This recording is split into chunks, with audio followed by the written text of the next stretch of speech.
everyone, and welcome to R.A. Faginal Hall on the campus of Elmhurst University as we bring you Blue Jay basketball. This afternoon, Tethny Carrillo and the Elmhurst Blue Jays take on the Cohawks of Coe College. Very pleasant good afternoon, everyone. My name is Mark Kruger. Delighted to have you with us for this non-conference battle, Elmhurst and Coe. Elmhurst comes into this game with a record of 1-10. Meanwhile, the Cohawks 4-6.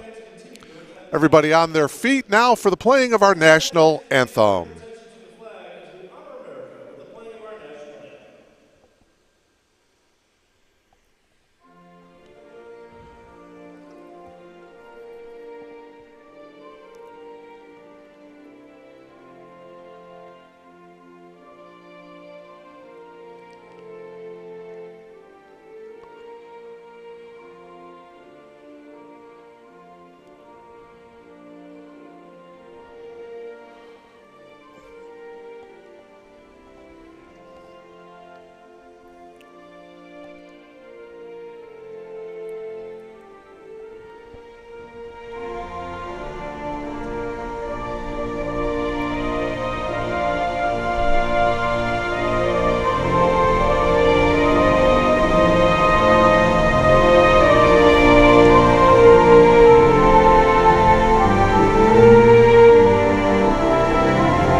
Let's now listen in to the public address announcer for this afternoon's starting lineups. Here is Kevin Juday.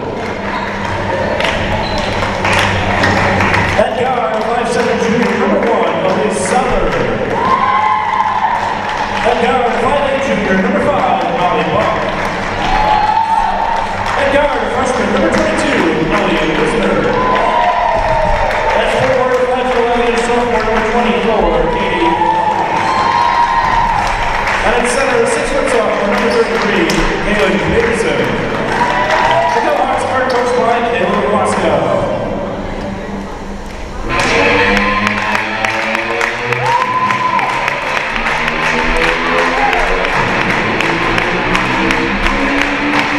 And now, the starting lineup for your Elmhurst University Blue Jays. At guard, 5'6" sophomore from Kenosha, Wisconsin, number 12, Katie Mosley. At forward, 5'8" sophomore from Plainfield, number 21, Melissa Massaro. At guard, 5'4" from Franklin Street, from St. Charles, Illinois, number 22, Melissa Massaro. At center, 6 foot sophomore from Westwood Heights, number 22, Morgan Howard. At guard, 5'7" freshman from Omaha, Kansas, number 24, Max Owen. The Blue Jays are coached by Tethny. So there you have the starting lineups. Head coach Tethny Carrillo in her 15th season.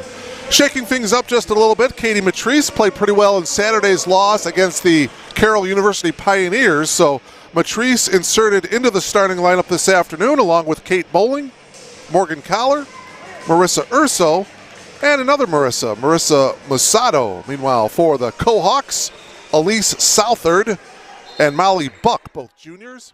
Ellie Wisner is a freshman. Katie Wilhelmy is a sophomore. Kaylin Peterson is also a sophomore. So we are just about ready to get things underway here. Opening tip, controlled by the Cohawks, and we are off and running here in Elmhurst. The Cohawks in the crimson traveling uniforms with the gold numbers. The Blue Jays in the home white uniforms. Good ball movement, open three, Wisner connects and hits. Ellie Wisner gives the Cohawks the early advantage. Wisner is just a freshman. She's the leading scorer for the Cohawks, averaging 13 points per contest. Matrice trying to answer, and she does with a three of her own. Katie Matrice She averages over 9 points per game, the sophomore from Kenosha, Wisconsin. And we're tied at 3. The Blue Jays, they make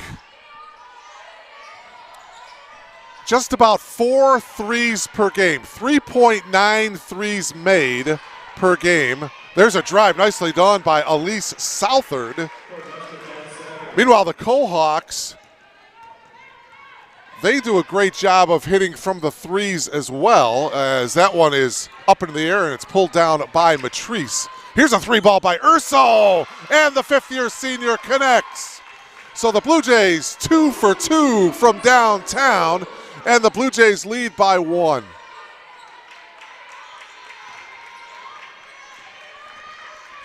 Into the lane to the left hand off the glass, rimming around and out is Wilhelmy. It goes out of bounds to the Cohawks. So they'll get 20 seconds on the shot clock. Coach Carrillo retrieving the basketball. By the way, your 3 officials for this afternoon's game, Steve Matuszewski, Keena Brown, and Rocco Limakia. 6-5 Blue Jays here, just underway here in the opening quarter. Non-conference battle. Of course, the Blue Jays out of the College Conference of Illinois and Wisconsin. Boy, there's another 3 made, this one by Molly Buck. Buck averaging just about 13 points per game, 12.7 per contest from Rock Falls, Illinois. Buck can put it in the hoop, folks. She is an excellent shooter, as you just saw right there. And that gives the Cohawks a 2-point lead, 8-6. Shot in the corner. That one is no good by Bowling. And the rebound to Peterson. Cohawks trying to run. And through the outstretched hands of Wilhelmy. Bad pass by Southard. And the Cohawks turn it over here. 7 minutes and 28 seconds left to play here in this opening quarter. Happy holidays, by the way, from all of us here at Elmhurst University. Hope you enjoy the holidays with you and your loved ones.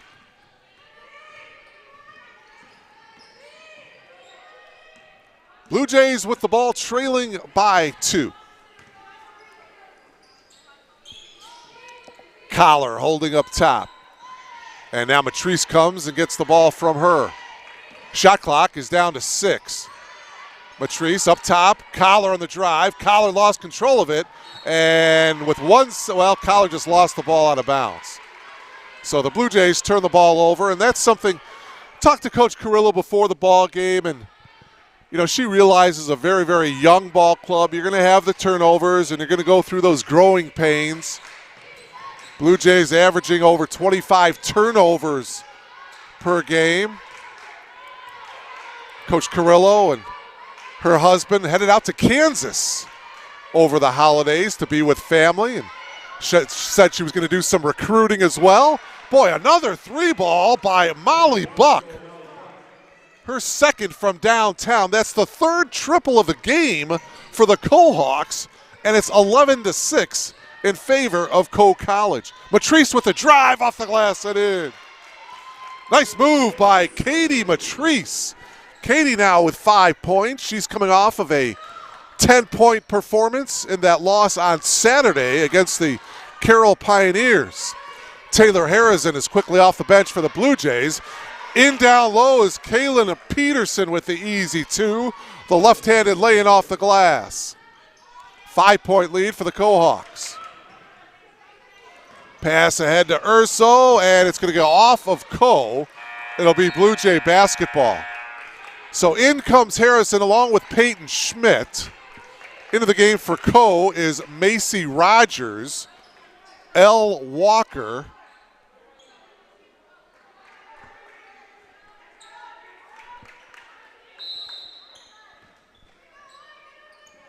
and who else is in there?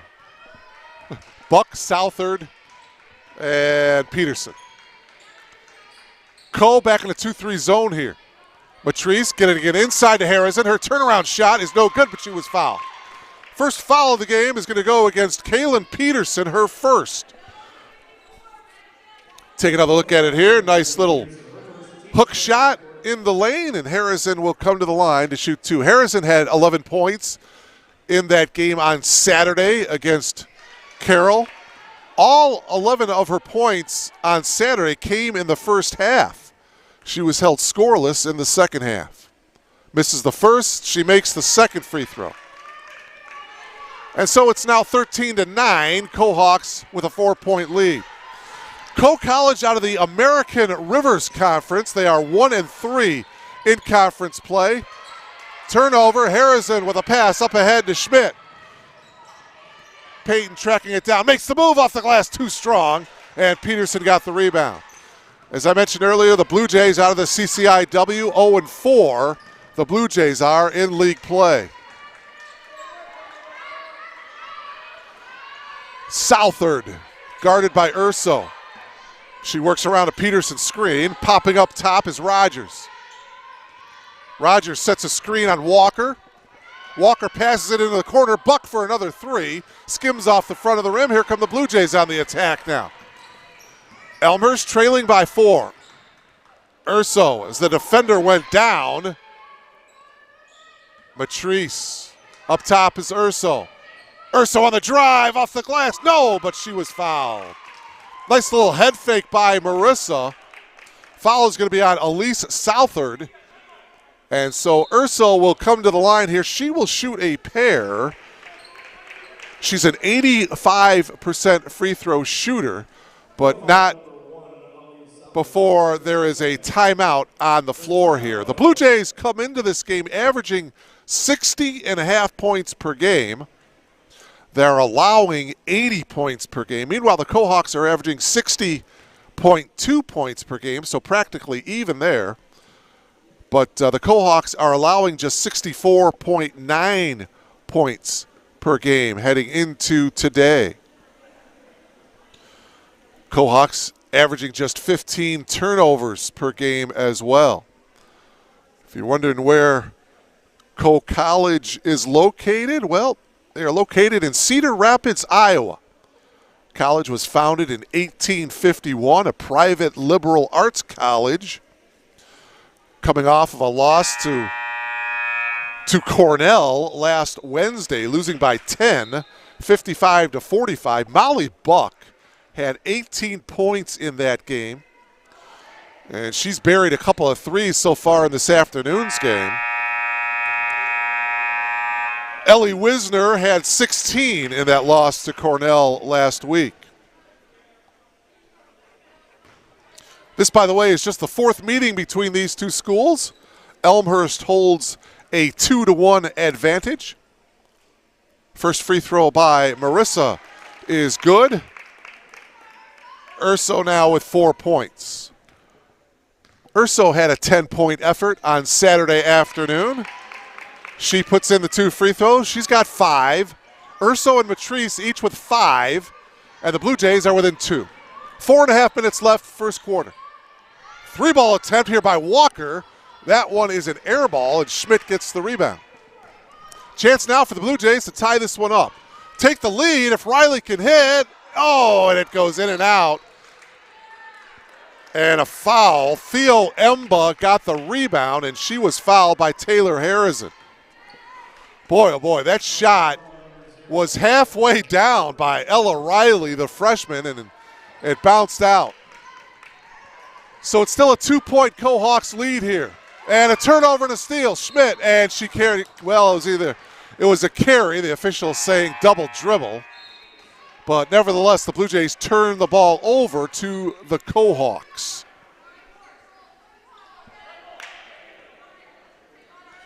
Megan Harvey is going to inbound it. She's going to check in for the Cohawks. She's a 5'9" sophomore from Tiffin, Iowa. Ella Eimler, number 15, dribbling the ball for the Cohawks, guarded by Matrice. Eimler passes it off to Wisner. Wisner on the drive, off the glass and in. Ellie Wisner with her second field goal. And it's a 4-point lead for the Cohawks. Payton gets it across half court. Schmidt takes it all the way. can't get it to go. Harrison was there for the offensive rebound. Her putback was no good, but she was fouled by Theo Emba. Good job by Harrison. Coming off the bench today. She normally starts for the Blue Jays as Kate Bowling comes in, and Katie Matrice will take a breather here. Harrison, a 69% free throw shooter on the year. Connects on that one. She'll have one more.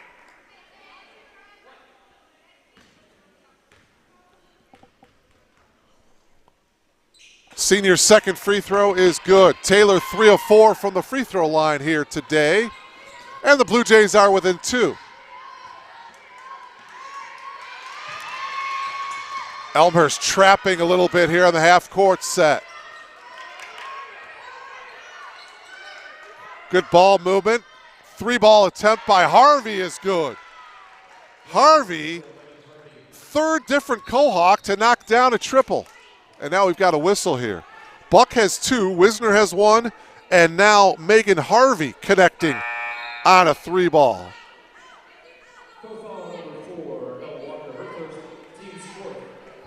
Into the game is Katie Wilhelmy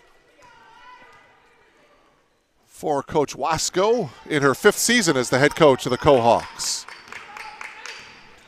18-13, high-scoring first quarter here.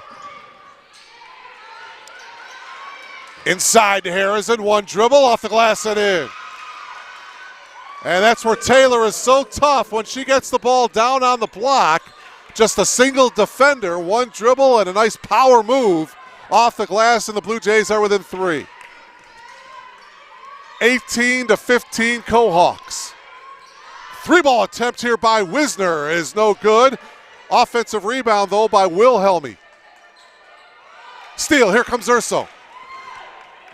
Urso has Imler to beat. Sidesteps her and puts it in. Beautiful move by Marissa Urso, that Euro move, if you will. You see her cut to the right and lay it in. Urso with 7. Blue Jays are within 1 here, 18-17. Harvey on the drive, pulls up and hits. Nice little jumper there by Megan Harvey. She has 5, and the lead is back up to 3 for the Cohawks. Pressure in the backcourt. This is something that the Blue Jays had trouble with on Saturday against Carroll, although they solve it here. Harrison leans in, no, wave it off. They're going to call an offensive foul on Taylor Harrison. Nice job by Theo Emba to take the charge, and she comes up awful slow. For Harrison, that is her second. Emba's going to come out of the game. And Taylor Harrison comes out as well. So Harrison leaves with the 2 fouls. Katie Matrice, I should say, replaces Taylor. 1:40 remaining here in the opening quarter.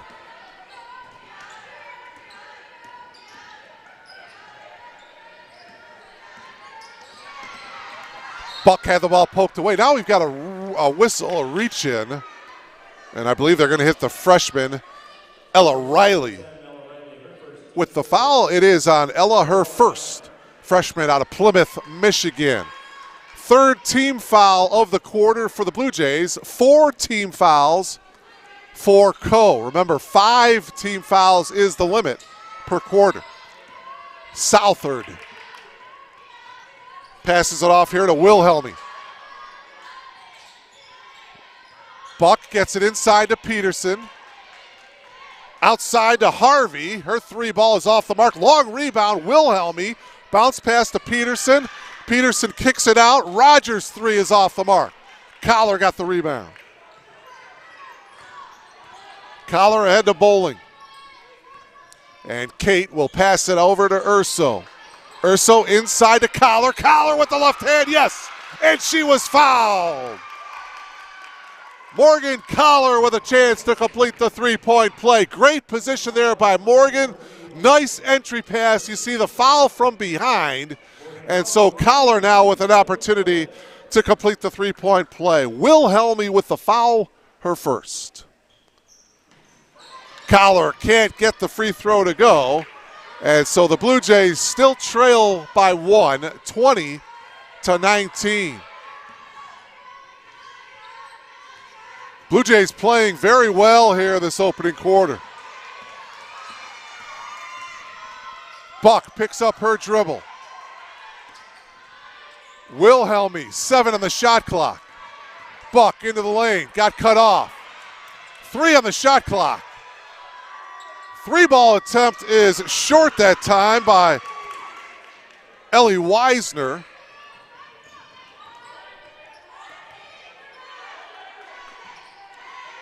Here's Matrice. Shot clock. Well, the game clock is at 6. Shot clock turned off. Urso with 2 seconds to go in the quarter. Can't hit the 3. Peterson got the rebound at the end of 1. Cohawks lead it by a score of 20-19. You are logged on to BlueJayTV.com.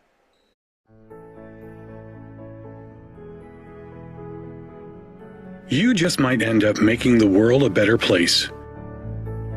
But first, you have to discover who you are and what you can learn from others. To do that, you have to seek out teachers and mentors who will help you identify your goals and challenge you to go after them. Before you can do that, you have to find a community that welcomes and supports you. A place where you can learn, a place where you can thrive. Before you can do that, you must have motivation and desire to improve your mind, your soul, your circumstances. To ignite that desire, you must find your potential. We'll help you discover your potential once you discover us. Elmhurst University. Welcome back to R.A. Fagnall Hall. At the end of the first quarter, Coe leads Elmhurst 20-19. Good shooting for both teams in that opening quarter. Coe College was 8 of 14 for 57%. The Blue Jays 6 of 11 for 55%. Coe Hawks were 4 of 10 from behind the arc. The Blue Jays were 2 of 5 from behind the stripe. Coe Hawks out-rebounded the Blue Jays in that opening quarter, 7-5. Marissa Urso had 7 first-quarter points. Harrison and Matrice each had 5 for the Blue Jays. Molly Buck had 6 for the Coe Hawks. Wisner and Harvey each had 5 for Coe in that opening quarter. Collar going to work, lost it. She's down on the floor. Picked up by Coe and a reach-in on Marissa Masato. Tough break for Marissa. She was just kind of going for the loose ball and just committed the reach-in foul. Just underway here in the second quarter. We're glad to have you logged on to Blue Jay Basketball, BlueJayTV.com. Mark Kruger, delighted to bring you all the action along with Dennis Bergen. Peterson inside. Nice move off the glass and in.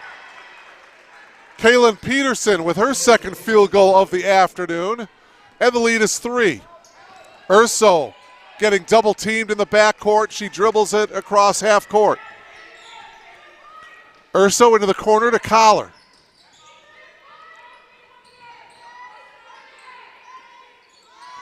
Matrice working around a Masato screen. 8 on the shot clock. Matrice with the drive. Too strong off the backboard. Into the hands of Wilhelmy. Southard with a nice pass ahead to Buck. And Buck lays it in. Give the assist to Elise Southard. And Molly Buck now with 8 points to lead the Cohawks. 24-19, and now coming into the game as the Blue Jays turn it over here is number 2, Chloe Conley, a 5'6" freshman from Sugar Grove. Went to Caneland High School. So the Cohawks with the ball leading by 5. 24-19 here. 8:41 left to play here, first half. Left open for the shot is Ellie Wisner. Wisner connects, and she now has 7. And a 6-0 run by the Cohawks to start the second quarter, and the Blue Jays are going to turn the ball over here again. And again, that's something that has plagued the Blue Jays all season long. The alarming rate of turnovers. Cole by 7. And boy, it was the second quarter on Saturday. The Blue Jays were outscored 24-9 against the Pioneers in the second quarter on Saturday. Shot is off, and now it's Bowling that gets the rebound. And Kate will bring it up herself. Blue Jays need a bucket here. Collar squaring up, now backing in her defender, makes the move. It's blocked by Peterson. Cohawks now on the attack. Running the floor nicely and getting the left-handed layup is Katie Wilhelmy. And Wilhelmy's bucket forces Tethny Carrillo to call a timeout here. 30-second timeout taken by the Blue Jays. An 8-0 run to start the second quarter for the Cohawks. And Cole College leads it now by a score of 28-19. And now that has changed to a full timeout taken by the Blue Jays. Other action going on as far as CCIW teams today. Carroll, who played Elmhurst on Saturday, is at Westminster. Carthage is at University of Wisconsin-Stevens Point. Couple of CCIW teams in action tomorrow. Carroll is at Center, and North Park is at Dominican tomorrow. By the way, the next men's game we will have for you here on BlueJayTV.com will be on Wednesday, December 29th, as John Baines and the men's team takes on Lake Forest. We'll bring that game to you live. That is a 7 o'clock tip-off on Wednesday, December 29th. All right, so Coe applying that pressure. Undoubtedly saw the tape against Carroll on Saturday when the Pioneers had a lot of success pressuring the Blue Jays in the backcourt. Peyton Schmidt gets it across here for the Blue Jays with no problem.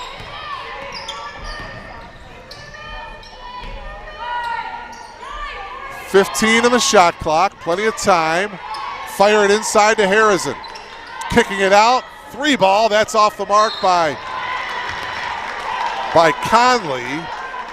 And there's a whistle and a foul will be called here against on Harrison. And so Tethny Carrillo gambled a little bit, putting Taylor back in, and Taylor commits her 3rd foul. So undoubtedly, Taylor will sit for the rest of the first half with those 3 fouls. 28-19 as we approach the 7-minute mark. That one knocked away and a steal by Schmidt. Schmidt has Collar to her left, instead decides to bring it out. Urso will fire the 3.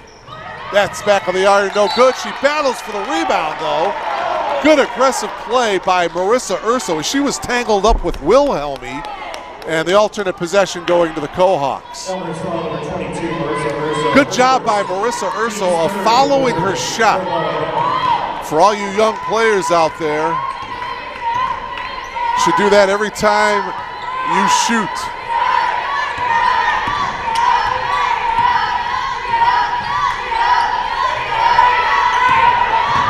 On the drive is Buck. Goes with the left hand. Wow. Molly Buck with the left-handed jumper. She now is in double figures. First player to get to double figures now with 10. Peyton Schmidt tried to bounce pass at the collar, knocked away. Here come the Cohawks. Southard. Pass over here to Buck. Wilhelmy driving into the lane. Wilhelmy lost control. Collar picked it up for the Blue Jays. 30-19. A 10-0 run to start the second quarter by the Cohawks. And boy, the second quarter has plagued the Blue Jays the last couple of games. Schmidt with 8 on the shot clock. And a whistle.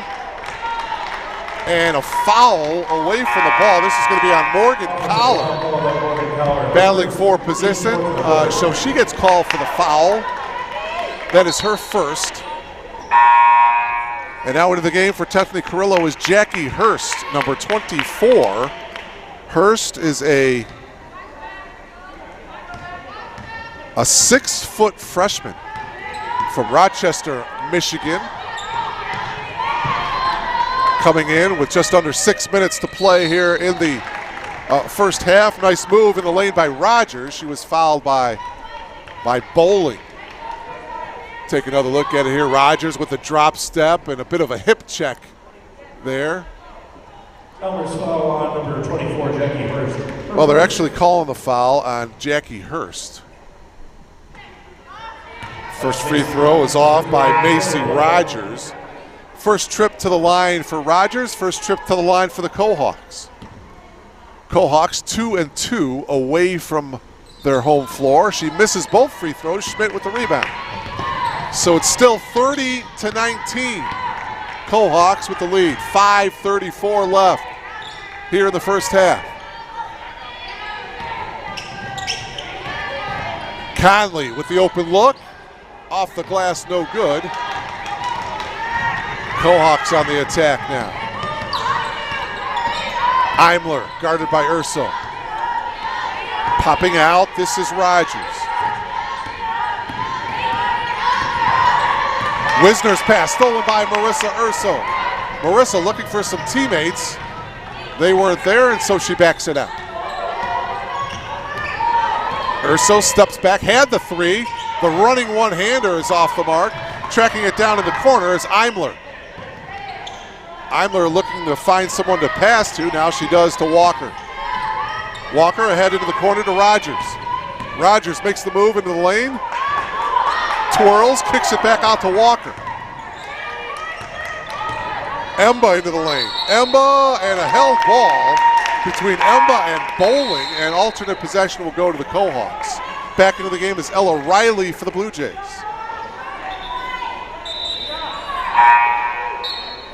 And back in for Co-College is Peterson and Harvey.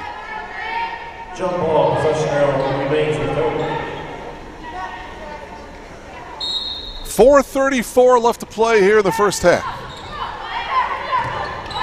Wisner, double team, kicks it out. Three ball by Harvey is good. Well, check that. That three ball is made by Imler. Ella Imler connecting on the triple, and it's 33-19. Fourth different Cohawk to hit from downtown. Urso behind the back dribble. Into the lane, kicks it out. Bowling drives into the lane. Running one-hander is too strong, but she was fouled.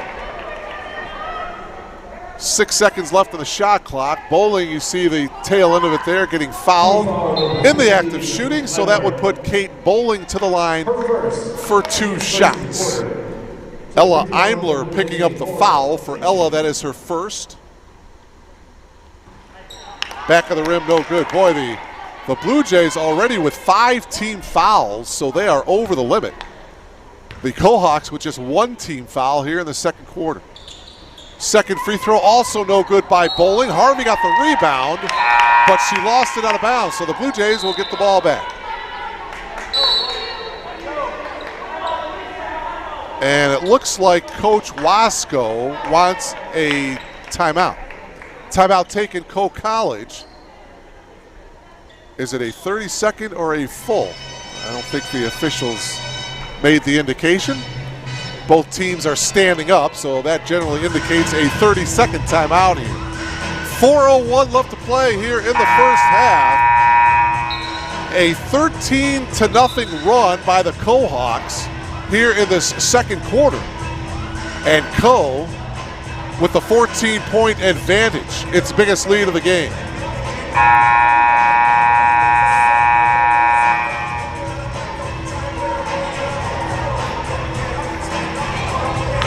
By the way, after this game, the Blue Jays will be off for 10 days. Their next game won't be until December 30th, when the Blue Jays travel to Beloit for a 2 o'clock tip-off. That Beloit game is the final game of 2021. First game of 2022 will be against CCIW opponent Illinois Wesleyan.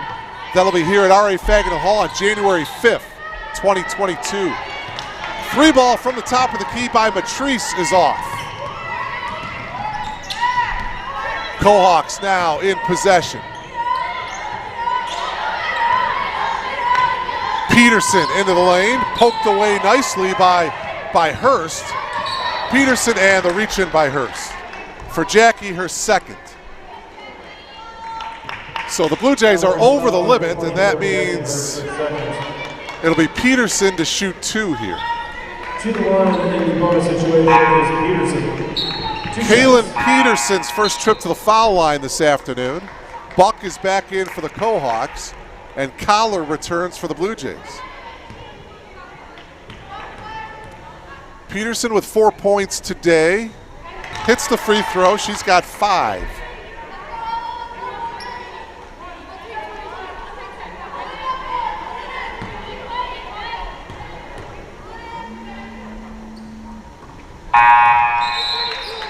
Another substitution for the Cohawks. This is Elle Walker into the game. She replaces Ella Eimler.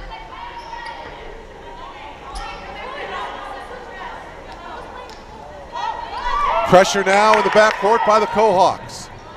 Urso gets it into Matrice. Matrice is double teamed immediately. Conley now gets double teamed. Matrice in the middle of the floor. Nice job. And Matrice will dribble it out. 15 on the shot clock. Urso works around a collar screen. Shot clock is down to 7. Urso works around a Matrice screen and a bump there by Harvey. Blue Jays got bailed out a bit there. There was only 3 seconds left on the shot clock. Megan Harvey picking up the foul. Her first, it's the second team foul. 3:02 left in this first half. Get it into the freshman Riley, who lays it in off the glass. Cohawks fell asleep a little bit defensively on that inbounds pass. And a travel violation called against Poe. That bucket by Riley, first field goal by the Blue Jays here in the second quarter.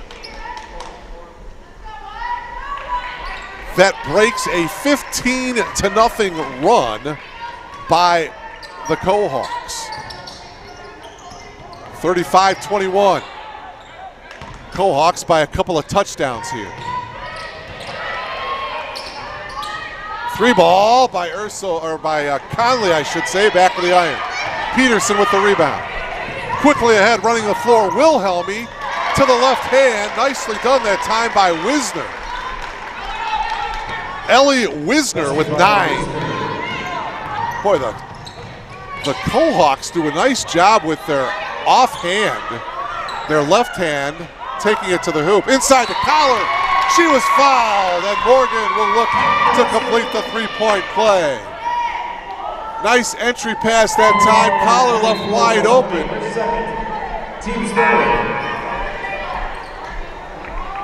And a chance for Collar to complete the 3-point play. She had a chance to complete the 3-point play back in the first quarter, but she missed the free throw. Let's see if she can convert the 3-point play now. Blue Jays need to finish the half strong here. Collar does hit the free throw, and it's 37-24.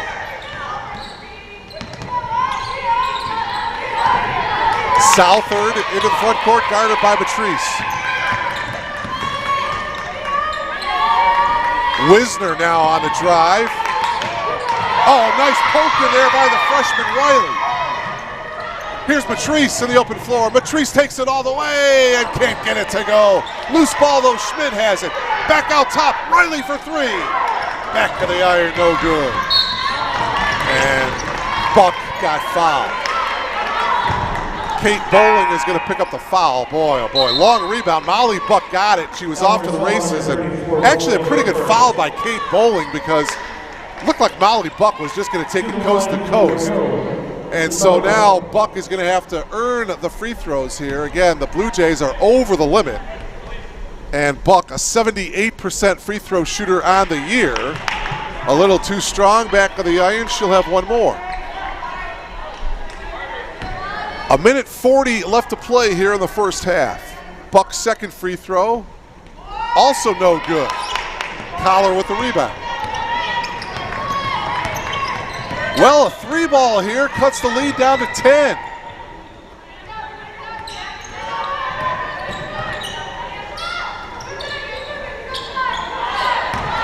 Inside to Collar. Collar makes the move, blocked by Peterson. Second block of the afternoon by Peterson.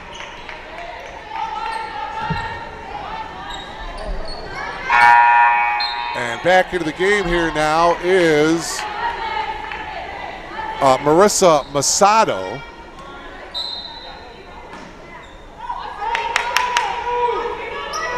Also into the game for the Blue Jays is Lindsay Novak, number 15. Shot by Matrice is good, the running one-hander. Katie Matrice has 7, and the Blue Jays are within 11. Boy, if they could cut into single digits heading into the locker room, that would be great. Peterson with a head fake, shot no good. Got it back, however, spins, and that shot is good. Boy, Kaylin Peterson does a nice job of banging on the offensive glass.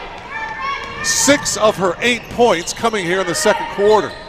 39-26, and on the entry pass to Masato, Marissa was fouled by Walker.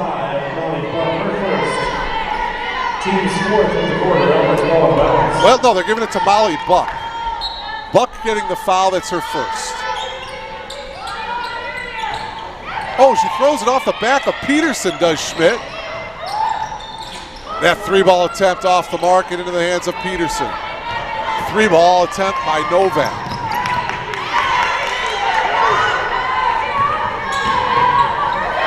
Peterson drives into the lane and scores. Kaylin Peterson, boy, the Blue Jays have had no answer for her in the paint. 10 points for Peterson, 8 of her 10 here in the second quarter. Back of the iron, no good for Schmidt. Peterson with the rebound. Peterson getting it done at both ends of the floor.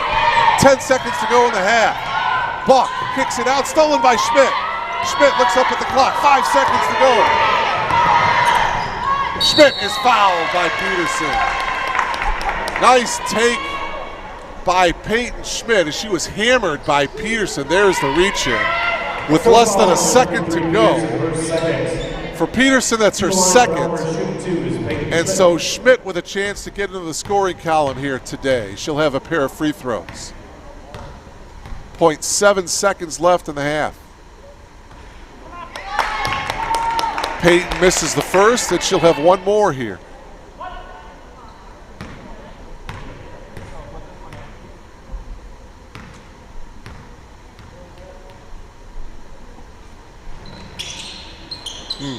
That one goes for Schmidt. Cohawks do not attempt to get a shot off, so we are at halftime here at R.A. Faginal Hall. The Cohawks outscoring the Blue Jays in that second quarter 21-8 to take a 41-27 advantage into the locker room. You are logged on to BlueJayTV.com. For nearly 150 years, Elmhurst College prepared students for lives of meaning and success. Today, as Elmhurst University, we're carrying on that proud legacy.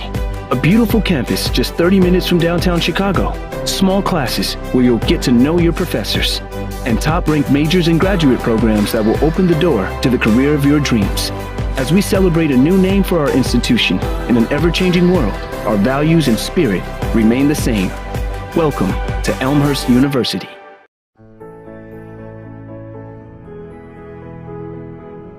You just might end up making the world a better place. But first, you have to discover who you are and what you can learn from others. To do that, you have to seek out teachers and mentors who will help you identify your goals and challenge you to go after them.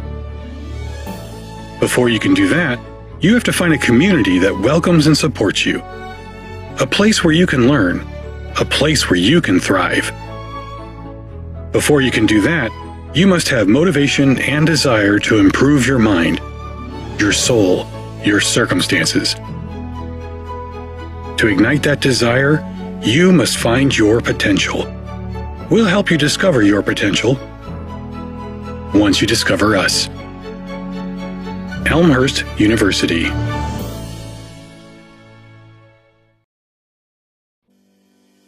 We know that going to college is a huge investment.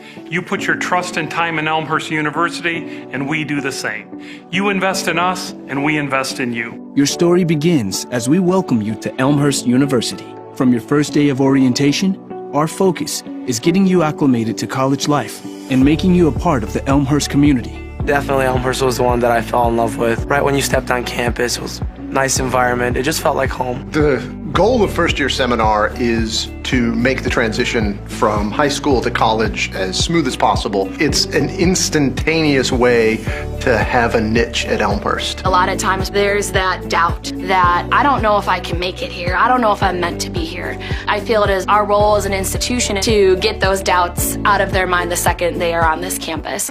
Once you've started classes, our responsibility is to support you both personally and academically.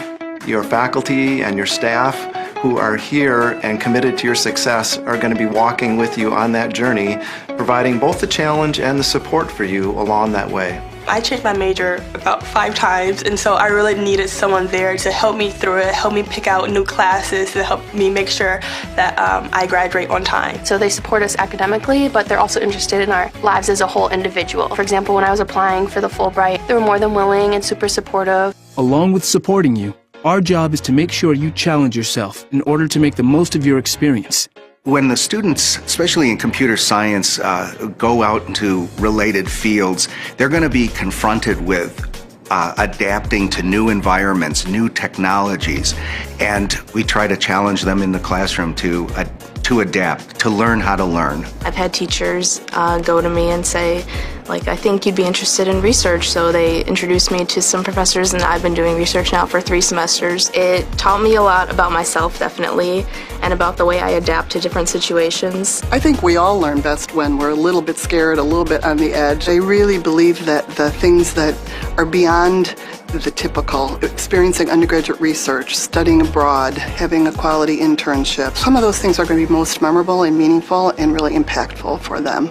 As your academic journey at Elmhurst comes to an end, our relationship reaches a crucial point as we launch you into the next phase of your life.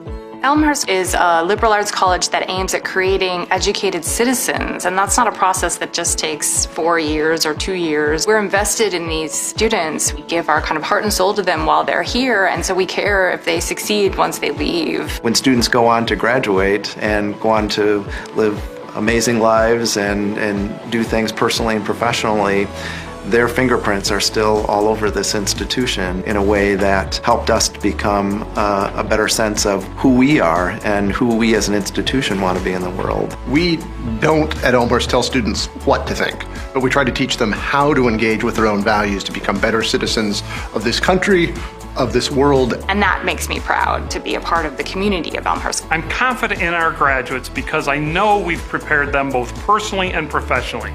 We love to see them fly the nest and flourish.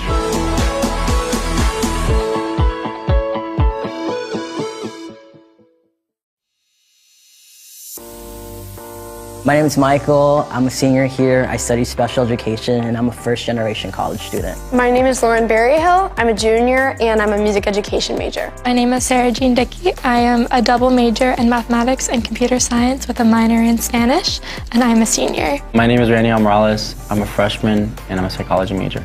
I transferred to Elmhurst because I like the small class sizes, and I really value that professor-student relationship that I knew that I was going to get here. When I was looking at other colleges, it just didn't feel like people cared and wanted you there the same way that when you came to Elmhurst. They just really wanted you to be there and to learn and grow, and I felt like I would be comfortable coming here, but also be pushed in so many ways to grow and become better. I already knew some people who went here, and I'd visit a couple of times just to hang out with them. I just really liked being around them and being here. And the campus itself is absolutely beautiful. My sister did go to school here as well. I kind of already knew the campus a little bit, knew it was a great school. I'm glad I chose Elmhurst because it was probably the best place for me, and it was the best monetary decision as well. When I first transferred, I lived in apartments, but now I live in Stanger, and I really couldn't picture it any other way. Like, I love being on campus. There's just something about rolling out of bed and going to class that I love. I started out in Chick my freshman year here. I moved to Niebuhr halfway through. I lived in Chick my sophomore year as well, and I've been living in an on-campus house on Myrtle for the past 2 years, and I love it there. I've actually only lived in Cureton Hall all 3 years. I really could stay there my 4th year and be fine. I love the community that it brought, that you were one room away from your friends, you were eating dinner on campus together almost every night, and just that there were different opportunities within the residence halls. A day in the life is pretty hectic. Most music ed majors, their classes are in the mornings and then their ensembles are in the afternoon.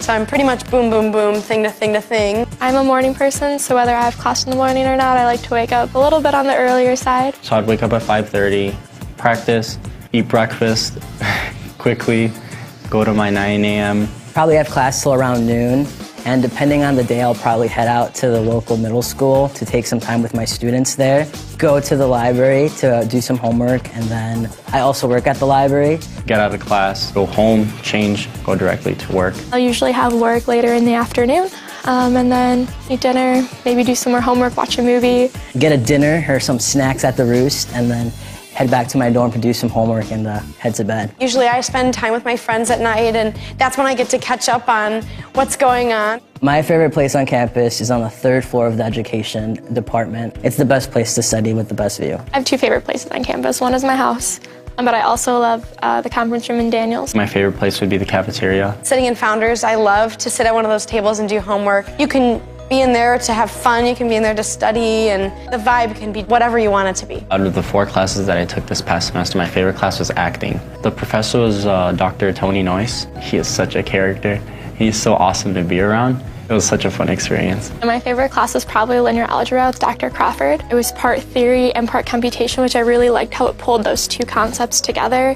And Dr. Crawford is just an amazing teacher. I've had her almost every semester since I've been here. Post-colonial theory with Dr. Janice Lively, and that class had me thinking about it like all day. Music theory class, which is probably an interesting choice because it was at 8 a.m. every single day my freshman year, both semesters, which no one likes 8 a.m.s in college. My professor, Mr. Streeter, is incredible, and my class became more of a community than anything. It was a really nice way to come into college, and honestly, my best friends came out of that class. One of my favorite activities is the honors program.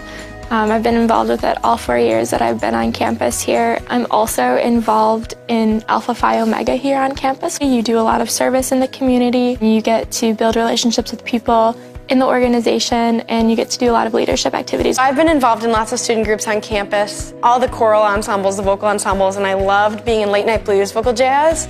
We just had a lot of fun and really bonded with each other. I'm also a member of Phi Mu. It's a really fun way to meet people, but also to give back to others that need it. My favorite organizations that I've been a part of is definitely the Black Student Union, because I really like what they're doing for the campus overall and the social justice issues that they're pursuing on campus. I'm pretty much just involved with running. I'm really proud to be a Blue Jay because it's an amazing community. Blue also looks really nice when we're running, so it's awesome. Love being a student ambassador in the Office of Admissions. It's really great because I get to give tours to all these potential students, whether they're first years or transfers. I'm a CA for the ELSA students, which basically means that I live in the dorms that they also live in to provide any extra support that they might need. And I'm really proud to be part of this program, especially because it's one of the few in the country. And it's awesome because I work with students with disabilities in classrooms, and they always ask me, oh, can I go to Elmhurst? And I can say confidently, yes, you can go to Elmhurst. When I cross the stage at graduation, I'll be most proud of all the research that I've done. I didn't come into college with the intention to do that. I fell in love with the idea of research and the process of doing research. It's just incredible to look back and think that Elmhurst has done so much for me already, and I think that's what I'll be most proud of, to think just who I've become and who I want to be still. I think what I would remember most fondly are obviously my friends that I've made. Making memories with those friends in really interesting places that normally wouldn't be so exciting, but they are because you love each other and you get to know each other so well. Between the professors and the friends that I've made, I think that will stay with me the rest of my life. People who give back to Elmhurst, you're not only helping me, you're helping my family grow as well. Me graduating college and being the first one to graduate means that hopefully others in my family, like my nephews and nieces, can see that and want to come to a school like Elmhurst. So when you give money to Elmhurst, you're giving these students like the experience of a lifetime and the ability to become who they're meant to be. Thank you for giving us the opportunity to change our lives.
Fagnell Hall, halftime between Poe College and Elmhurst University. The Cohawks lead it by a score of 41-27. Mark Berger delighted to bring you the action. Well, the Cohawks shot a sizzling 82% from the field in that second quarter.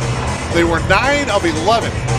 Meanwhile, the Blue Jays shot just 3 of 16 in that second quarter, 19%. And that's a big reason why the Cohawks have a 14-point advantage here at the break. As you see, Marissa Masato talking with head coach Tethny Carrillo. First half scoring leaders for the Cohawks, Molly Buck and Kaylin Peterson each had 10 points. Leading scorers for the Blue Jays, Marissa Urso and Katie Matrice each had 7 first quarter points. Nice first half for Kaylin Peterson of Coe College. She was 4 of 5 from the field, 8 rebounds, and 2 blocked shots. Coe College out-rebounded the Blue Jays in that first half, 19-11. For the entire half, Coe shot 68%. Man, that is some good shooting. 17 of 25. The Cohawks were 5 of 11 from behind the arc. The Blue Jays in the entire first half shot 33%, 9 of 27. Elmhurst 2 of 11 from behind the arc. Blue Jays were 7 of 12 from the free throw line.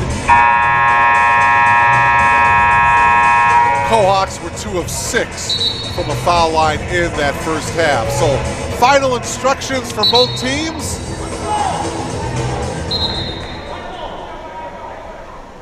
Last time these two teams met, 2 years ago, December 17th, 2019, here at R.A. Fagnell Hall, Elmhurst winning 61-53. Marissa Urso had 12 points in that game for the Blue Jays. Coe's only win of the series back in 2015, December 30th, when Coe won here at Elmhurst 68-64. All right, Blue Jay ball here to start the third quarter. Collar popping out up top. Matrice will take the triple, yes.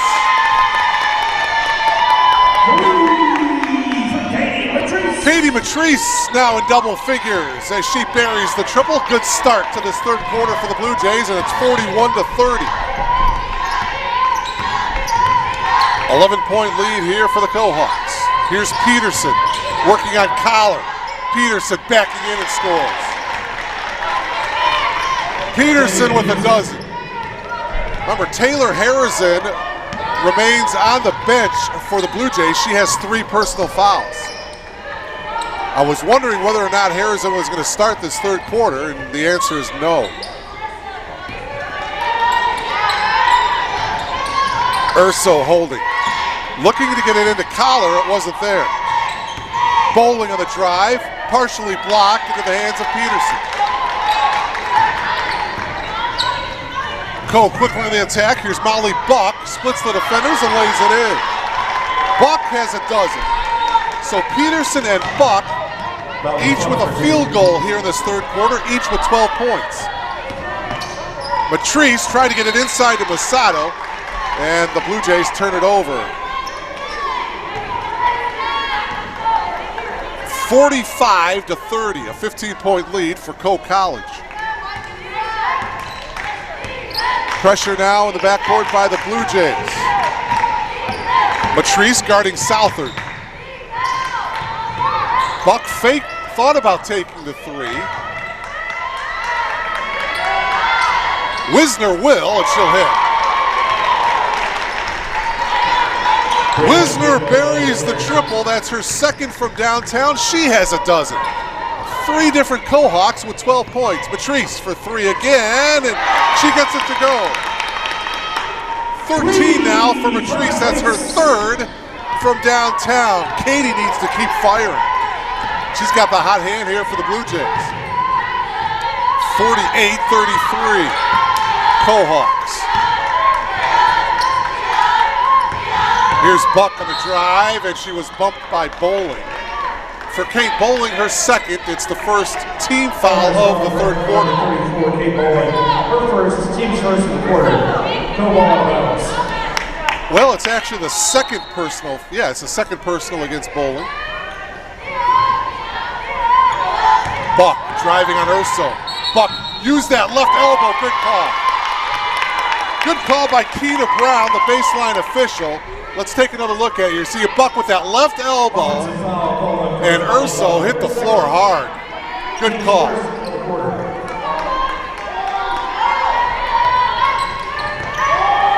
So for Buck, her second personal foul, and boy, if this is on Buck again, she picks up another foul. 2 fouls in about 2 seconds for Molly Buck. That's her third, and Walker's going to come in to replace Molly here. So Buck leaves with 3. Pressure in the backcourt again by the Cohawks. Near steal. Blue Jays get it across. Masato was open down low for a second. They didn't see her. Nice entry pass into Collar, who lays it in. Blue Jays playing a lot better here in this third quarter. Walker for 3. No, offensive rebound. Wilhelmy. Left-handed floater is good that time by Walker. Walker's first field goal of the game. Lead is back up to 15. Bowling looking into Collar. Urso gets it into Collar. Collar with the 1 dribble. Puts it up, no good, but Peterson was there for the foul. And for Peterson, that's her third. So that'll put Morgan Collar to the line. Foul number 33, Peterson, her third. Peyton Schmidt into the game for the Blue Jays, along with Chloe Conley. Theo Emba is in the game. Megan Harvey returns for the Cohawks. Well, if the Blue Jays can just kind of chip away and see if they can enter the fourth quarter with just a single-digit deficit. Collar misses the first free throw. Morgan with 7. She's 1 for 3 from the foul line this afternoon. Gets the second one to go. She now has 8 points. All right, Harrison comes back in at the 6:42 mark with the 3 fouls. Be a good battle between her and Emba.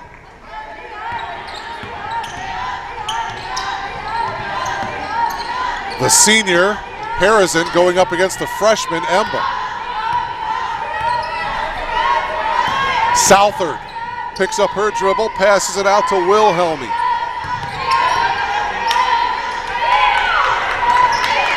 Emba, one dribble, pass inside to Wilhelmy, kicks it out, 3-ball Southland. Oh, she banked it in. Southard banks in the 3, looks back at the Cohawks bench and gives a little smile, as if to say, yeah, I planned that. 53-36. Urso, quick release, and she gets it to go. Nice pass from Harrison to Marissa Urso. Marissa did a nice job with that quick release and getting it over the defender. 53-38.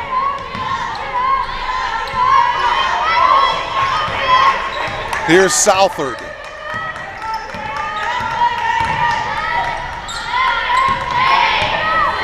Walker will dribble it up top. 5 seconds on the shot clock here. Walker makes the move. Shoots with the left hand, leaves it short, and Harrison got the rebound. Urso now with the ball here on the near side. Into the corner is Schmidt. Schmidt gets it inside to Harrison, blocked by Emba. Emba and Harrison down on the floor. And it looks like there's going to be a foul called. Oh, man, if they're going to hit Taylor. Oh, it is on Taylor. That's her 4th. Elmhurst foul number 0, Harrison, her 4th. Team second in the quarter. Second team foul of the quarter, and Tethny has to get, Collar is going to come in. Oh, man. Taylor Harrison now, she's been plagued with foul trouble. 5:06 left to play in the 3rd. And you have to think that she's going to sit the rest of the 3rd quarter with the 4 fouls. We are halfway through the 3rd quarter.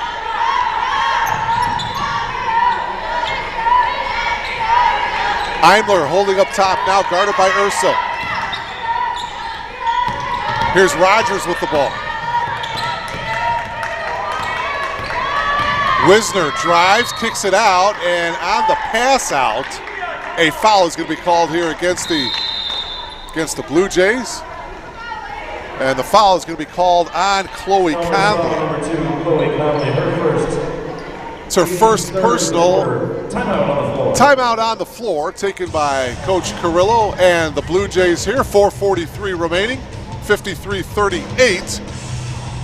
And while we got a second here, a chance to pass along our congratulations to Glenn Briddick. Glenn is the new Director of Athletics here at Elmhurst University. He was the interim Director of Athletics, but they recently dropped the word interim from his title. He is now the Director of Athletics. Of course, Paul Crone, the longtime athletic director. Coach Crone came to Elmhurst in 1993, was the Blue Jays head football coach, the former athletic director. Now has a position here at Elmhurst University in the Office of Institutional Advancement. So Glenn Briddick is your new Director of Athletics here at Elmhurst University. He was the Assistant Director of Athletics since March of 2019. Spent 6 years as an assistant football coach here at Elmhurst. So congratulations to Glenn. Cohawks get it inside to Wisner, and on her drive to the hoop, she missed the shot, but she was fouled in the act of shooting. And so Ellie will come to the line here to shoot 2.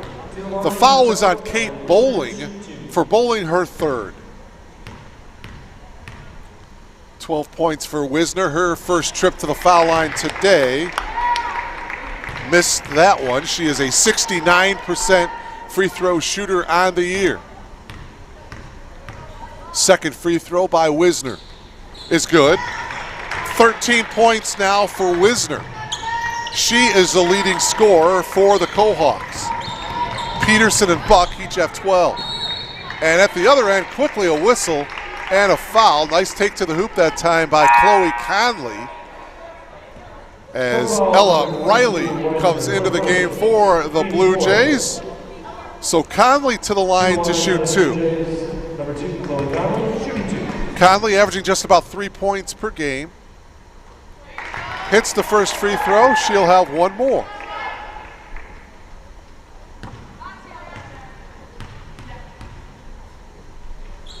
Second free throw also good by Conley. It's a 14-point deficit here as Molly Buck returns to the lineup for Coach Wasco. Buck with the 3 fouls. Pressure now in the backcourt by the Blue Jays. Get it to Buck in the front court. And a whistle. Boy, a bit of a tacky foul right there, boy. Not much of a foul, but they're going to hit Chloe Conley with the foul, her second. And it's the 15th foul. And so the Cohawks will shoot free throws the rest of the quarter here. Rimming around and out for Molly Buck. Boy, there wasn't much contact there, but one more free throw coming here for Molly. Hits the second free throw. She's got 13. Her and Wisner, the scoring leaders, each with 13 for the Cohawks. Matrice has 13 for the Blue Jays. Schmidt now in the backcourt. Finds Riley. Riley lost control of it. Ball is loose. Emba picks it up for the Cohawks. Another turnover for the Blue Jays. 15-point lead for the Cohawks.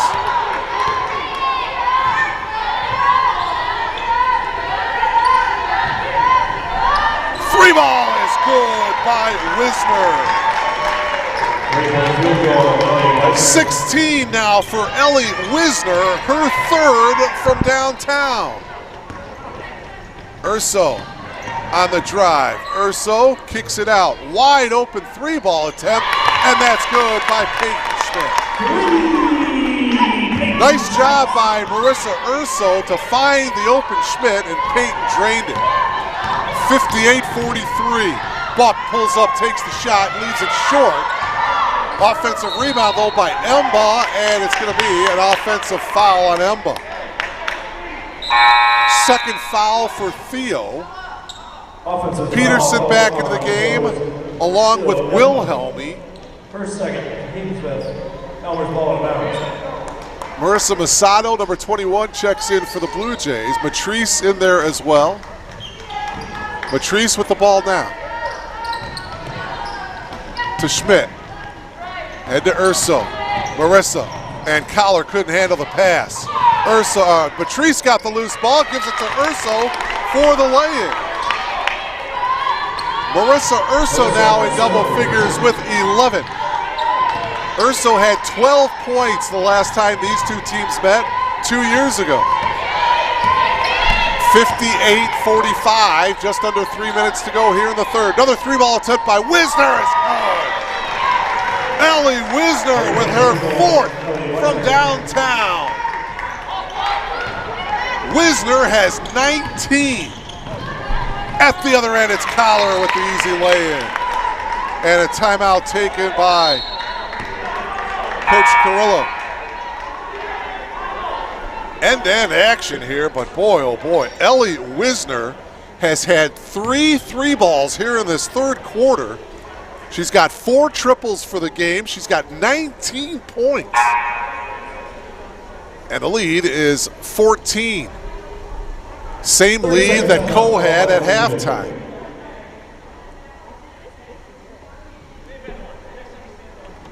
Both teams picking it up, picking up the tempo just a tad here in this third quarter. Both teams shooting the ball well.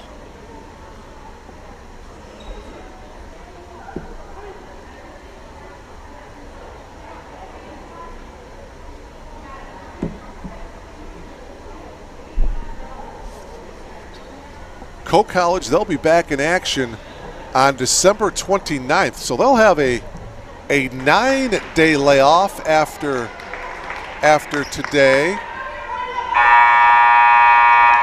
Mentioned the Blue Jays will have a 10-day layoff. The Cohawks will be at University of Wisconsin-Stevens Point on December 29th. And they'll come back and play University of Wisconsin-River Falls the very next day on December 30th. So a bit of a layoff after today for both ball clubs. Blue Jays again applying pressure in the backcourt. Southard gets it across, passing it to Wilhelmy. Wilhelmy with a bounce pass to Peterson. Back to Wilhelmy, who lost it in the corner. She's double teamed. She gets out of it. Wisner with a nice pass to Peterson. So Wisner with a nice drive and a nice pass. Peterson will come to the line here to shoot two. Marissa Masato with the foul, her second, as Peterson connects on the first free throw.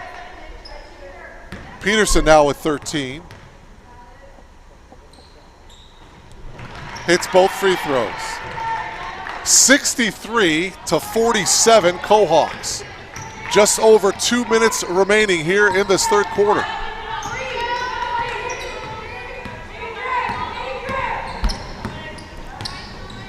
Urso into the corner. Matrice got cut off. Shot clock is at 10.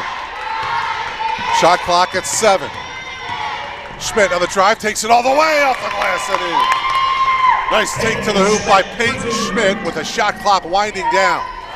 We need a couple of stops here to end the quarter. Southard gets it inside, they kick it out, Wisner for three, short. Wisner's had the hot hand here in this third quarter for Cole, but she missed that three ball. Urso driving into the lane. Masato shot blocked by Peterson. I believe that's the third block of the game for Peterson. Wisner, 3-on-2, gets it off to Wilhelmy, whose shot was blocked, but a foul. Foul is going to be on. Personal foul on Elmhurst, number 1, Peyton Schmidt, her first. To the free throw line for Coach. On Peyton Schmidt, and for Peyton, her first. Emba back into the game. Kate Bowling is back in for the Blue Jays. Ella Eimler back in for Co. First trip to the foul line today for Wilhelmy. Whoa, she banks in that free throw.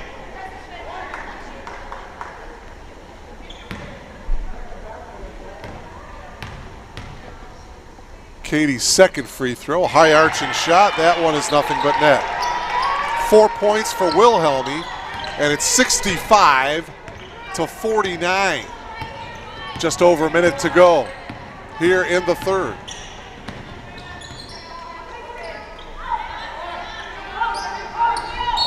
Collar, the pass was intended to Collar. It was knocked away by Emba, and for Emba, she's going to get hit with the foul. Foul number 3 on Emba. It's the 15th foul, so the Blue Jays will shoot free throws.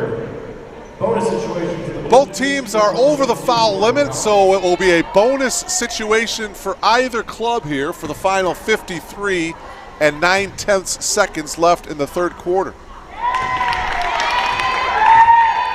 Collar hits the free throw. She'll have one more.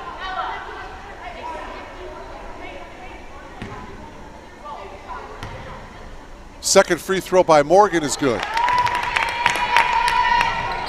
12 points for Morgan Collar, and the lead is 14. So the Blue Jays didn't pick up an advantage from the halftime 14-point deficit. 40 seconds to go in the quarter. Eimler up top, popping out. This is Wilhelmy. Southard will take the three. That's no good. Good rebound by Bowling. Shot clock is turned off. 25 seconds to go in the quarter. See if the Blue Jays hold for the last shot here.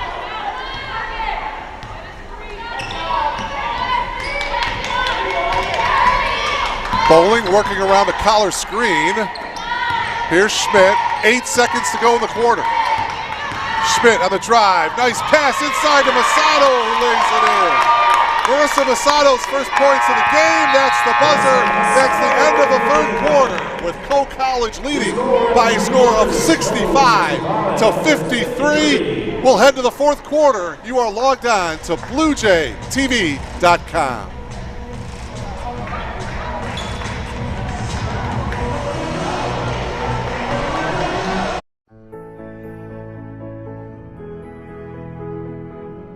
You just might end up making the world a better place. But first, you have to discover who you are and what you can learn from others. To do that, you have to seek out teachers and mentors who will help you identify your goals and challenge you to go after them. Before you can do that, you have to find a community that welcomes and supports you. A place where you can learn, a place where you can thrive. Before you can do that, you must have motivation and desire to improve your mind, your soul, your circumstances. To ignite that desire, you must find your potential. We'll help you discover your potential once you discover us. Elmhurst University.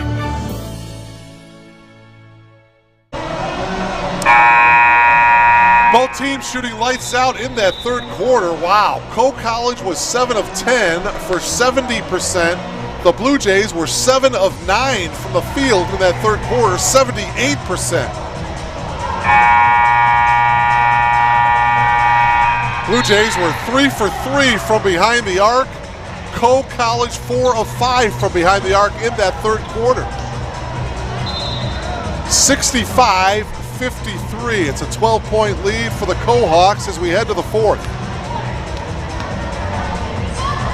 12 points for Morgan Collar, 13 points for Katie Matrice. See if the Blue Jays have a valiant comeback in them here as we start the fourth quarter. We're glad you logged on to BlueJayTV.com. Mark Kruger delighted to bring you all the action here this afternoon from R.A. Fagenal Hall.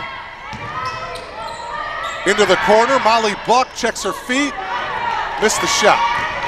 Into the hands of Bowling. Bowling to Masato. Up top here is Schmidt. Urso looking to get it into Collar. Trying to find a good angle. Collar pops up top, instead it's to Urso. Shot clock down to 8. Masato will launch a 3 and gets the roll. It hit the rim, it hit the backboard, and then it bounced in. A 3 ball for Marissa Masato, and just like that, it's a 10-point advantage for Coe. And a steal. Urso to Schmidt, who lays it in. Urso with the assist, Schmidt with the lay-in, and a timeout taken by Kayla Wasco and the Coe Hawks. Great start to this fourth quarter. A 3 ball by Masato and a lay-in by Peyton Schmidt as the Blue Jays full court pressure D created the turnover. Urso with a nice assist, Peyton Schmidt with the lay-in, and just like that, the Blue Jays are within 8. Elmhurst trailed by 14 at the end of the second quarter. Trailed by 12 at the end of the third quarter, but now a 5-0 run to start this fourth quarter, and they're right back into it. Can they keep this momentum going? The lone win of the season for the Blue Jays was on November 27th at Dominican when they won 72-60.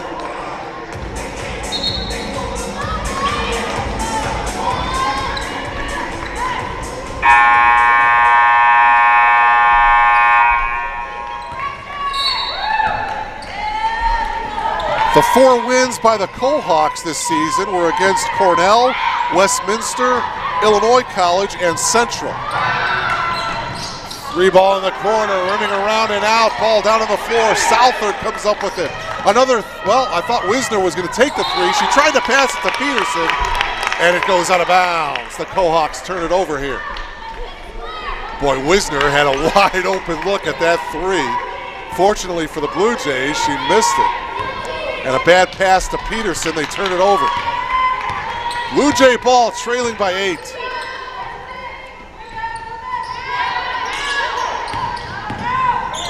Bowling for 3. Yes! Kate Bowling, her first points of the game. And it's a triple. And the Blue Jays are within 5. And, a near turnover. Peterson passes it out. 3 ball by Wisner is off the mark. Oh, but Southard comes away with it for the Cohawks. Wisner thought about taking the 3 again. Shot clock is down to 8. Southard at the point. Southard, it was off Southard. Yes, Blue Jay basketball. Good defense by Urso. Oh, that one. Are they calling a T? I thought the official, he blew the whistle and then his hands formed the T. Yes, it is a technical. The call was, I believe it was off of Southard. And Southard is getting a call for the technical, I believe. So Elise Southard lost control of the ball. She was not happy with the call, said probably something she shouldn't have said, obviously. And so Urso will shoot the technical. So Urso hits the first, an 85% free throw shooter, hits both technicals. Well, that'll help. And so now the Blue Jays will have the ball. By the way, the foul on Southard is her second. So Blue Jay basketball, and can you believe this? A chance for the Blue Jays to tie this one up for a 3. They've hit a pair of 3s already here in the 4th. Masato's hit one and Bowling has hit one. They get it inside to Collar. Collar spins with the left hand and puts it in. Beautiful move by Morgan Collar over Peterson, and believe it or not, it's a 1-point game. What an effort by the Blue Jays here in the second half, trailing by 14 at the intermission. Co led by as many as 16 in the first half. Wisner's pass is deflected, turnover into the hands of Masato, and now the Blue Jays can take the lead. 3 minutes have gone by here in this 4th quarter. Urso on the drive, no, but a foul. And the Blue Jay bench coming to life. Take another look, nice drive by Marissa. She does a great job of getting to the rack. Foul is on Eimler, her second. It's the second team foul. So Urso, who just hit the 2 technicals, is back to the line to shoot 2.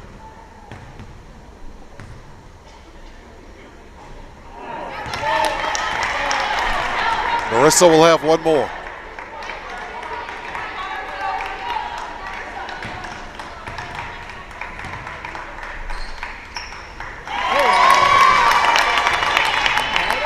And we are tied at 65.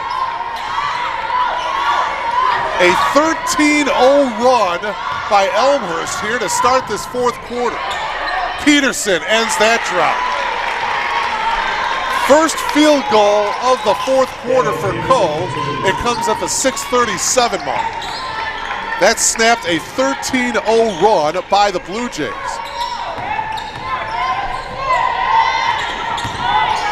2-point lead for the Cohawks. Schmidt to Urso. Marissa drives, and a blocking foul will be called on Eimler, and for Eimler, that's her 3rd. And Marissa Urso is taking it to the hoop any chance that she can get. And she's been successful. She's been getting fouled, and you definitely want Urso at the foul line. 5 for 6 from the free throw line. Makes another one. One more for Marissa. She's got 15. She's the leading scorer for the Blue Jays today. 16 points now for Urso. And we're tied at 67. Again, pressure in the backcourt by the Blue Jays. Eimler, Buck. Buck with a bounce pass, 3-ball. That one is off by Harvey. And now a chance for the Blue Jays to take the lead. I would get it to Urso. Oh, they tried to get it to Masato, and it was knocked away and stolen by Harvey. Near steal by Urso. Coe College has the advantage. And instead, Eimler will wait for her team to settle in. Buck to Peterson. Peterson guarded by Masato. Peterson drives baseline, kicks it out. 3-ball is good by Eimler. Ella Eimler buries the triple, and a 30-second timeout taken by the Cohawks. You see the wide open 3 by Eimler, her second from downtown. She hit one back in the second quarter, and she hits one again here in the fourth quarter. So that 3 by Eimler gives the Cohawks a 3-point advantage, 70 to 67. 5:27 left to play here in regulation. Special shout out to Kevin Jude, who is not only your public address announcer today, but he is also the director of sports information here at Elmhurst University, and we thank him for providing us with all the game notes, the stats, the rosters. We thank him for his effort here this afternoon, and we thank you for logging on to BlueJayTV.com. We should be in for a good finish here this afternoon from R.A. Faginal Hall. 70 to 67. Coe College with the lead here in this non-conference battle. I think I might venture out to the shopping mall after this game. I'm not sure though. I'll have to take a look at the parking lot and see how crowded it is. Patrice fires it inside to Harrison. Taylor back into the game now with those 4 fouls. Keep an eye on her with just over 5 minutes to play here in regulation. So Taylor back into the game down on the block. Bowling will inbound it here for the Blue Jays. He tried to get it into Taylor, she lost it. So the Blue Jays turn it over. We're halfway through this fourth quarter.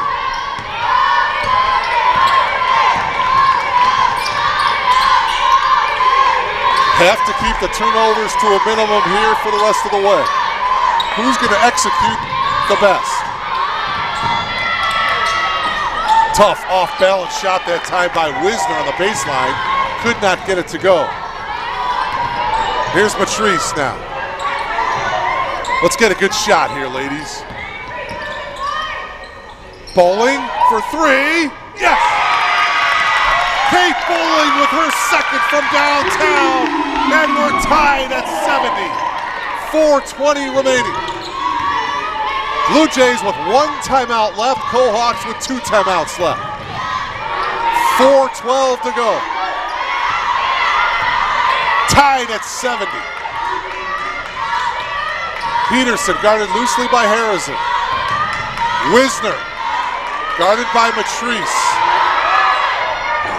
3 balls off the mark. Harrison with the rebound, and now a chance for the Blue Jays to break this tie. Bowling to Harrison, knocked away by Peterson. It'll be Blue Jay basketball. Coach Carrillo up on her feet clapping, yelling out encouragement to her young squad.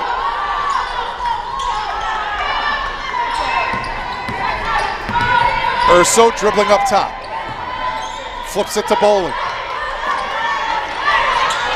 Matrice, a whistle before the shot. Oh no, it's on Harrison. It's on Taylor Harrison, that's her 5th. So she fouls out of the game here at the 3:39 mark with 5 points. All 5 of her points coming in the first half. It's interesting, all 11 of her points on Saturday coming in the first half. All 5 of her points coming not only in the first half of this game, but in the first quarter. So she fouls out. Boy, that's a big, big player to lose. Tied at 70. Southard at the point, guarded by Urso. Popping out, this is Wilhelmy. Can't get it inside to Peterson. Peterson working on Collar, the bump by Morgan.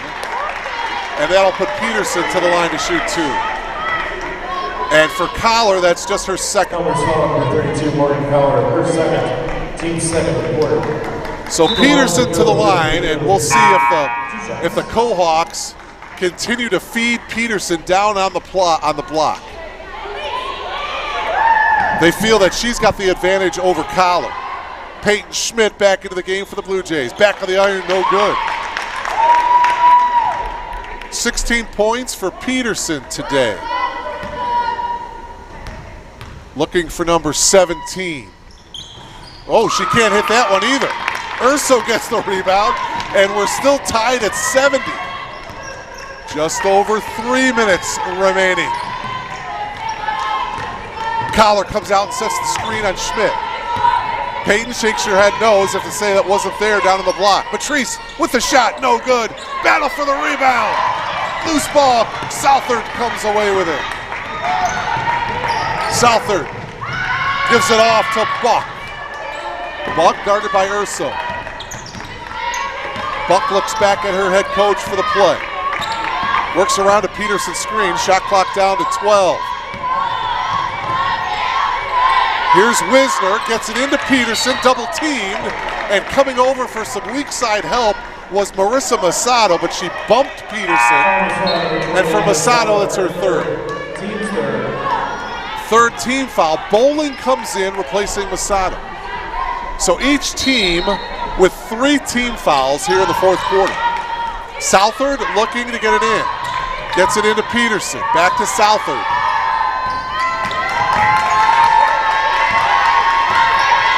.220 to go in regulation. Trying to get it inside to Wilhelmy, and it was knocked away. Boy, that was a tough pass. Good interior defense by the Blue Jays. We're still tied at 70.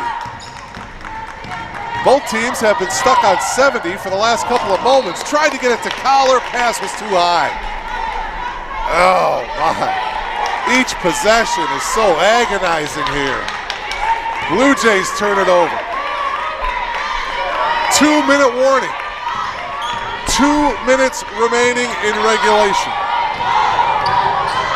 Tied at 70. Buck back out. Southard for 3. Rimming no. Matrice with the rebound.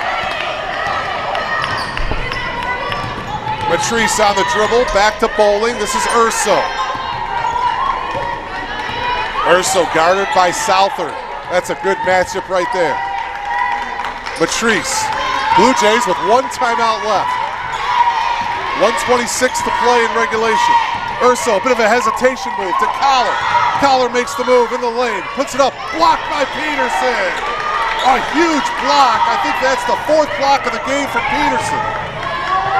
3 ball by Wisner is gone. 3 ball by Ellie Wisner. She now has 22, and the Cohawks lead by 3, 1 minute remaining. Matrice takes it all the way, may have been partially blocked by Buck. Cohawks with the ball, leading by 3.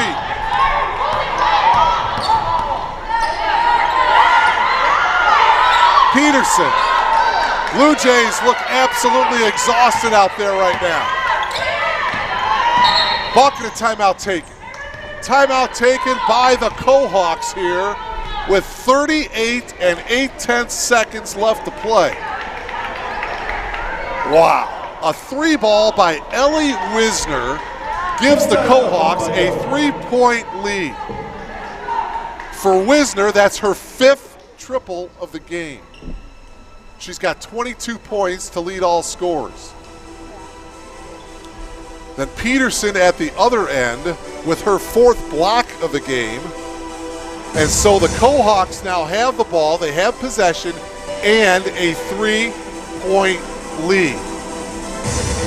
You see the numbers on the bottom of your screen. The 13 right in the bottom, in the middle, is the shot clock. That's how many seconds the Cohawks have left to shoot. So a huge possession here, to say the least. If they do score here, undoubtedly, well, I'm sure Tethny Carrillo will probably take her final timeout. What a game. Again, the Blue Jays, I tell you, win, lose, or draw, they have battled and battled hard here in the second half. They were outscored in the second quarter 21-8. They trailed by 14 heading into the locker room, but a 13-0 run to start the fourth quarter, and we are in. It's a one-possession game, a three-point lead for the Cohawks. They have the ball. Southard gets it into Buck. Shot clock down to 9. Buck for 3. Front of the iron, no good. Collar with the rebound, and there's the timeout taken. Well, was it a timeout or a foul? Oh, it's a foul. A foul against Coe. It's just the fourth team foul. It's on Peterson. And for Peterson, that's her fourth. So again, just 4 team fouls for Coe. So the Blue Jays still have a timeout left. Virtually no difference between the shot clock and the game clock. 20 seconds left. Urso with the ball. Now it's Matrice. Matrice. Shot and a foul!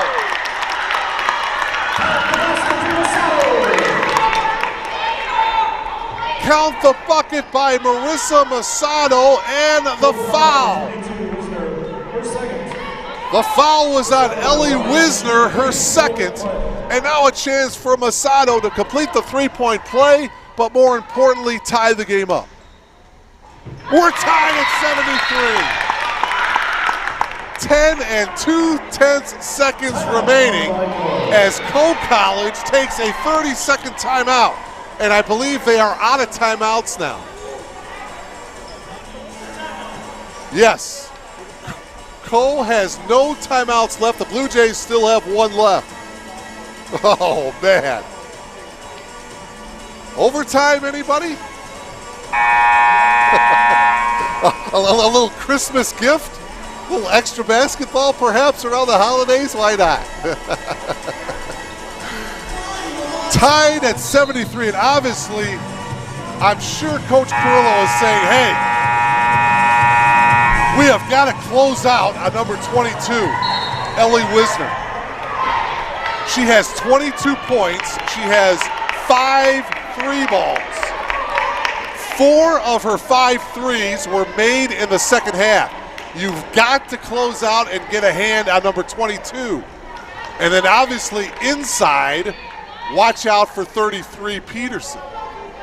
All right, so it's Southard to inbound right in front of her bench.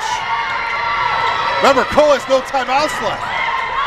Back to Southard. Southard to Buck. Buck puts up the shot. It's no good.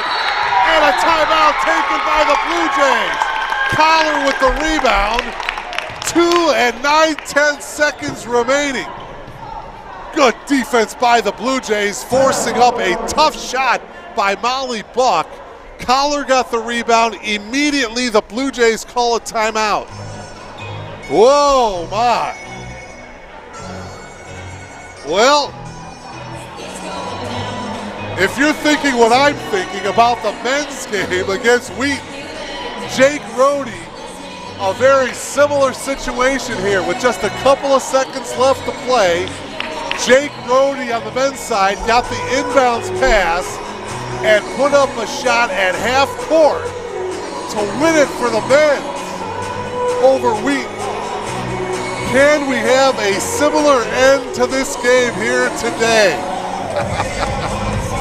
2 9/10 seconds left to play. I said this before during the timeout of the men's game. I'll say it now. The key for the Blue Jay who's getting the inbounds pass, you want her momentum to be going towards the basket. So she can get off a halfway decent shot with her momentum going to the bucket. Now they will get the ball in the front court, so they do not have to go the total distance. That will help. So the Blue Jays, they can get the inbounds pass and really take a dribble or two and get a shot off. Bowling will inbound it. Popping out is Urso. She's guarded. They get it to Matrice. Back to Bowling for the win! Yes! Yes! Kate Bowling did it! Kate Bowling hits a three at the buzzer! And the Blue Jays, in dramatic fashion, win 76-73. Take another look at it here. Kate Bowling, the inbounds passer, gets it into Matrice. Back to Bowling. Her third triple of the fourth quarter. Those are all of her points for the game. The high-arching three by Kate Bowling wins it for the Blue Jays. The 5'7" freshman from Overland Park, Kansas, and you can bet they're dancing in the streets this afternoon in Overland Park, Kansas. What a finish! The Blue Jays win it 76-73. Bowling finishes the game with 9 points. Morgan Collar had a good game, 14 points. Marissa Urso had 16 points. Katie Matrice had 13 for the Blue Jays. So from all of us here at Elmhurst University, we wish you all a very happy holiday season. A nice little gift from all of us to you. Once again, the Blue Jays win it at the buzzer, 76-73. Mark Kruger, have a great holiday season. So long, everybody.